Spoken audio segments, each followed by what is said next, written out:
Buonasera e ben ritrovati con una nuova edizione del TG Flash.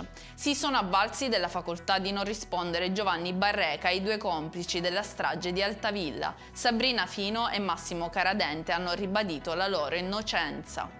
Una pistola a giocattolo è stata trovata sotto lo studio dell'avvocato che difende due dei giovani egiziani accusati dello stupro di gruppo alla Villa Bellini. Il legale ha sporto denuncia in procura. Lutto nel mondo del cinema per la morte della montatrice Letizia Caudullo. La catanese si è spenta dopo una breve malattia, ha collaborato con diversi registi italiani e lascia il marito e due figlie. È morto l'anziano di 83 anni investito da un'auto questa mattina a Boccetta, nel Messinese. In corso le indagini per accertare le responsabilità del conducente del mezzo. Ancora nessuna traccia di Sergio Leone, il 42enne originario di Castelvetrano, è scomparso dallo scorso 5 novembre in Germania. L'appello è stato lanciato dalla madre. Per questa edizione è tutto, il prossimo appuntamento domani alle ore 13:30. Arrivederci!